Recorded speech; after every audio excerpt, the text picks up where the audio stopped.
रामकृष्ण हरी. मी भास्कर बगरे सर, लोकसभा सदस्य दिंडोरी महाराष्ट्र. 2027 मध्ये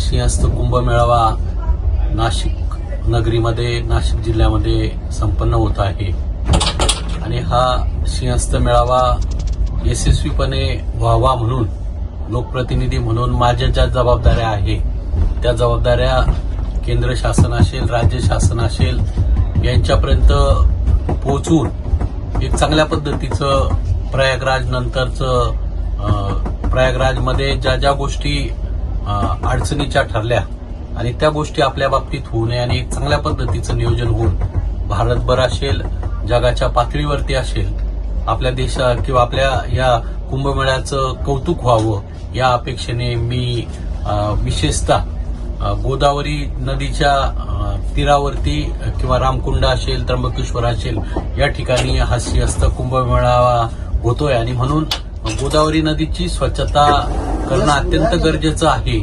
आणि म्हणून मी शासनाकडे, कारण नाशिक शहरामध्ये जे सांडपाणी आहे किंवा औद्योगिक वसाहतीमधून येणारं सांडपाणी आहे, यामुळे नाशिक पासून गोदावरी नदी ही खालच्या भागामध्ये अतिशय प्रदूषित झालेली आहे.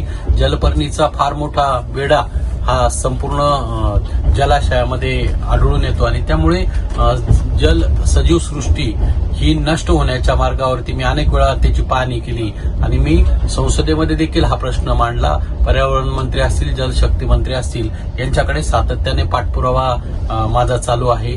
त्याचबरोबर ज्या पद्धतीने प्रयागराजचं नियोजन झालं त्याच पद्धतीने नाशिकचं नियोजन व्हावं, स्थानिक लोकप्रतिनिधींना त्याच्यामध्ये सामावून घ्यावं. परंतु अजूनपर्यंत देखील शासनाने कुठल्याही प्रकारे आम्ही खासदार नाशिकच्या असतील, मी असेल किंवा धुळे लोकसभा मतदारसंघाच्या खासदारांना कधी एकाही मिटिंगला बोलवलेलं नाहीये.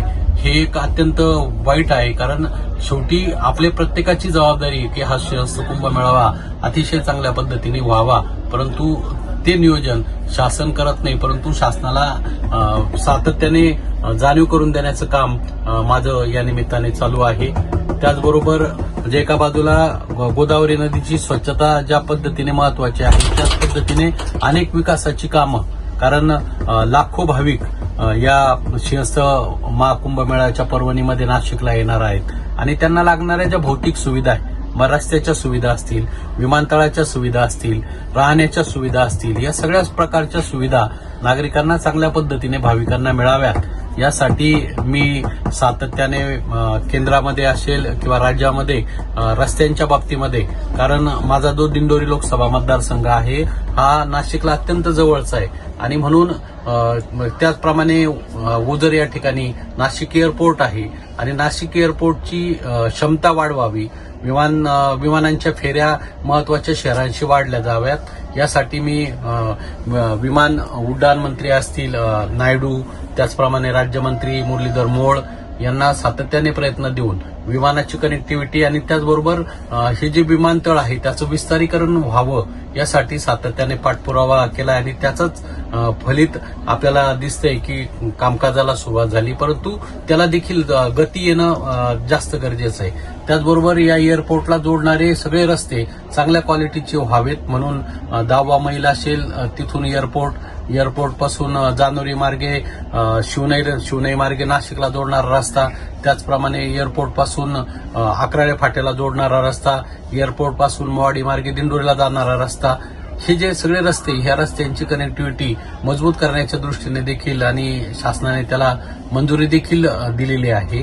त्याचबरोबर दिंडोरीचा मतदारसंघ हा नाशिक लगत असल्यामुळे, त्र्यंबकला लगत असल्यामुळे मागच्या सिंहस्थ कुंभमेळ्यामध्ये जो रिंग रोड झाला होता तो अत्यंत आता नादुरुस्त झालेला आहे आणि म्हणून तो रिंग रोड जर परत पुन्हा दुरुस्त करावा म्हणून सातत्याने पाठपुरावा केला.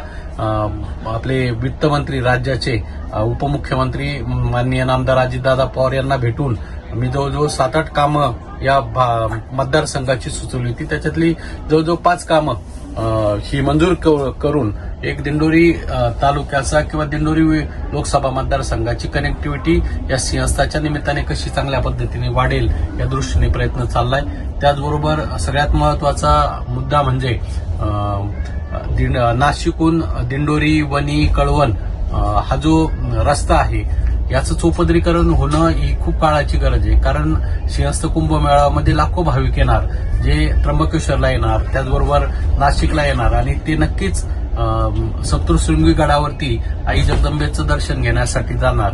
त्याचबरोबर सापुतारा आहेत, स्वामी समर्थ केंद्र आहेत, मोठी औद्योगिक वसाहत दिंडोरीमध्ये आहेत आणि म्हणून त्याचं चौपदरीकरण व्हावं यासाठी देखील प्रयत्न केले. मागच्या काळामध्ये 10 किलोमीटर 11 फाट्यापर्यंतच्या रस्त्याला मंजुरी वित्तमंत्र्यांनी, राज्याच्या वित्तमंत्र्यांनी दिली. परंतु पुढचा रस्ता हा चौपदरीकरण होण्याच्या दृष्टीने मी सातत्याने प्रयत्न करत आहे आणि मागच्याच आठवड्यामध्ये आदरणीय पवार साहेबांच्या उपस्थितीमध्ये गडकरी साहेबांकडे आतापर्यंत 2-3 मिटिंगा झाल्या. परंतु आदरणीय शरदचंद्रजी पवार साहेबांना घेऊन हा रस्ता चौपदरीकरण करण्याच्या दृष्टीने फार महत्वाचा आहे आणि ती बाब माननीय गडकरी साहेबांनी देखील मान्य केली आहे की नाशिकला आलेला भाविक हा नक्कीच आई जगदंबेच्या दर्शन घेण्यासाठी, सप्तशृंगीचं दर्शन घेण्यासाठी गडावर जाणार हे गडकरी साहेबांना देखील ज्ञात आहे आणि त्यामुळे त्यांनी सिंहस्थाच्या निधीमधून, सिंहस्थाच्या नियोजनामध्ये हा सदर रस्ता धरावा अशा प्रकारच्या सूचना अधिकाऱ्यांना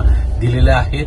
म्हणजे जेवढं जास्तीत जास्त नागरिकांच्या, भाविकांच्या सोयीच्या दृष्टीने ज्या ज्या गोष्टी, मग आरोग्याच्या सुविधा असतील, त्याचबरोबर राहण्याच्या सुविधा असतील, विमानतळाची कनेक्टिव्हिटी असेल, रस्त्यांची कनेक्टिव्हिटी, या सगळ्या गोष्टी भाविकांना चांगल्या पद्धतीने व्हाव्या यासाठी प्रयत्न माझे चालू आहेत.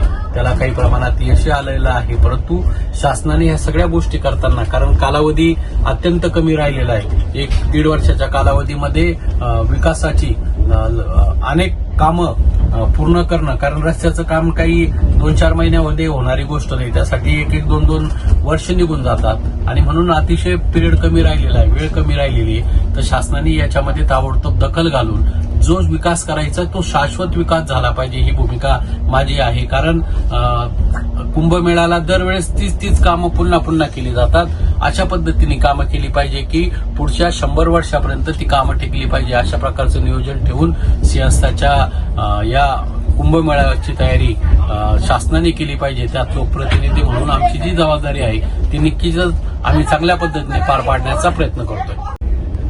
या कुंभमेळ्यासाठी ज्या पद्धतीने रस्ता, रेल्वे, विमान यांची वाहतुकीसाठी गरज आहे, याच्यामध्ये जसं विमान सेवा महत्वाची, रस्त्यांची सुविधा महत्वाची, त्याच पद्धतीने रेल्वे सुविधा सुद्धा अत्यंत महत्वाची. मोठा घटक रेल्वेच्या माध्यमातून मग तो मुंबईकडून येणारा असेल, त्याचप्रमाणे उत्तरेकडून येणारा असेल, त्याचप्रमाणे दक्षिण भारतातून येणारा नांदेड मार्गे असेल किंवा पुणा मार्गे असेल, हा सगळा भाग हा रेल्वेच्या माध्यमातून मनमाड असेल, येवला असेल, नगरसूल असेल, नाशिक रोड असेल किंवा नांदगाव आहे, या सर्व रेल्वे स्टेशन अत्याधुनिक होणं हे सिंहस्थाच्या दृष्टीने अत्यंत महत्वाचं आहे आणि म्हणून रेल्वे मंत्र्यांना भेटून या रेल्वे स्थानकांचं नूतनीकरण करावं. त्याचप्रमाणे जास्तीच्या गाड्या या मुंबई, नाशिक, मनमाड या मार्गावरती कशा धावतील,